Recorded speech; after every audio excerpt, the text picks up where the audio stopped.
Assalamualaikum warahmatullahi wabarakatuh. Oke, pada kesempatan kali ini kita akan mengulas asesmen di ruang kelas pada mata kuliah pemahaman tentang peserta didik dan pembelajarannya. Nah, di sini saya menggunakan modul ajar pada mata pelajaran matematika dan kelas yang saya gunakan adalah kelas 11 pada fase F. Capaian pembelajarannya yaitu di akhir fase F, peserta didik dapat menentukan fungsi inverse dan komposisi fungsi untuk memudahkan situasi dunia nyata menggunakan fungsi yang sesuai atau linear, kuadrat, dan eksponensial. Materi ajar yang saya gunakan atau topiknya yaitu inverse dari fungsi komposisi. Kemudian tujuan pembelajarannya yaitu mendeskripsikan definisi fungsi inverse dengan bahasa sendiri, lalu melakukan prosedur untuk menentukan inverse dari sebuah fungsi, kemudian melakukan prosedur mengkomposisikan dua atau lebih fungsi yang melibatkan fungsi inverse. Selanjutnya, menyelesaikan masalah yang berkaitan dengan fungsi komposisi dan inverse berdasarkan analisis atas informasi yang diberikan. Selanjutnya, jenis asesmen yang saya gunakan adalah asesmen diagnostik sebelum pembelajaran, kemudian asesmen formatif selama pembelajaran, dan asesmen sumatif di akhir pembelajaran. Bentuk asesmennya, pada asesmen diagnostik saya berikan pertanyaan pemantik, kemudian di asesmen formatifnya berupa observasi dan penugasan, dan asesmen sumatifnya berupa soal tertulis. Oke, bagian selanjutnya, bagaimana dalam asesmen tersebut yang menunjukkan kesesuaian dengan tahapan perkembangan peserta didik? Jelaskan. Dalam rancangan modul ajar ini, saya akan mengkaji bagian asesmen yang menunjukkan kesesuaian dengan tahapan perkembangan peserta didik sebagai berikut. Asesmen diagnostik atau sebelum pembelajaran adalah asesmen diagnostik dengan metode asesmen yang dilakukan sebelum pembelajaran dimulai. Dalam hal ini, asesmen diagnostik menggunakan pertanyaan pemantik. Pertanyaan ini memiliki kesesuaian dengan tahapan perkembangan peserta didik karena bertujuan untuk mengukur pemahaman awal mereka tentang kondisi dan keadaan alam saat ini. Pertanyaan pemantik ini membantu guru memahami pengetahuan awal yang dimiliki peserta didik sehingga materi yang diajarkan dapat disesuaikan dengan tingkat pemahaman mereka. Bagian berikutnya adalah asesmen formatif atau selama pembelajaran. Asesmen formatif melibatkan observasi dan penugasan selama pembelajaran.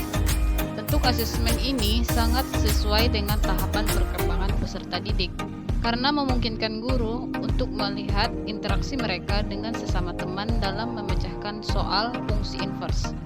Observasi juga memungkinkan guru untuk melihat perkembangan peserta didik dari waktu ke waktu sehingga bisa menyesuaikan pembelajaran sesuai dengan kebutuhan peserta didik. Kemudian, asesmen sumatif. Asesmen sumatif berupa soal tertulis sesuai dengan tahapan perkembangan peserta didik di kelas 11. Karena di usia ini, mereka mungkin lebih nyaman dalam menulis daripada secara langsung atau lisan. Berikutnya, bagian mana dalam asesmen tersebut yang menunjukkan kesesuaian dengan perlunya mempertimbangkan aspek lingkungan budaya dan karakteristik peserta didik? Jelaskan.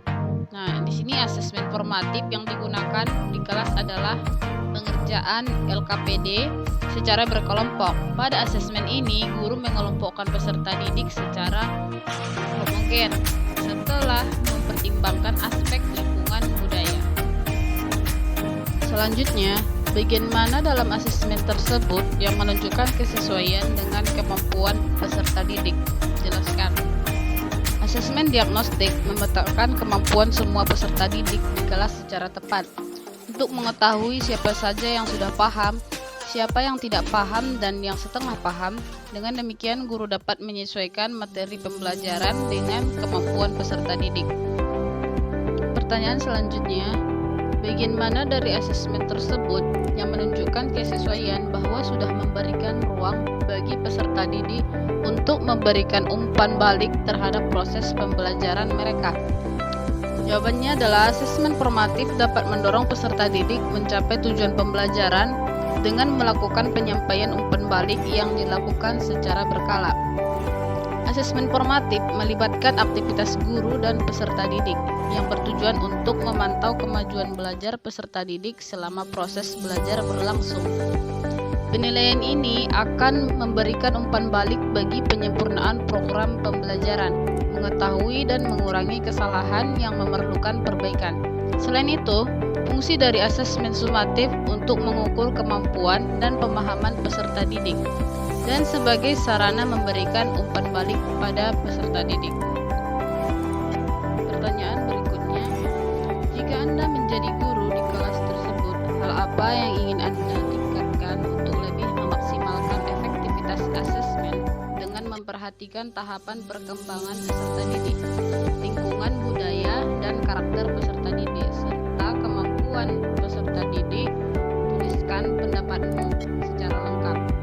Jawabannya, jika saya menjadi guru di kelas tersebut, maka pada bagian asesmen formatif, yang mana pada bagian asesmen formatif merupakan bagian dari langkah-langkah pembelajaran yang dilakukan selama kegiatan pembelajaran berlangsung dan merupakan bagian dari praktik keseharian pendidik dan peserta didik di dalam proses belajar mengajar di kelas.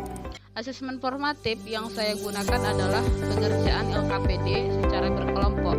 Namun, saya akan mengkelompokkan peserta didik ini secara heterogen berdasarkan dari hasil asesmen diagnostiknya.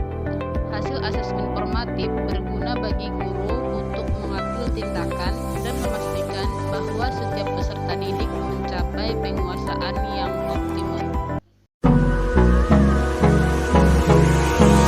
Hold me close till I get up. Time is barely on our side.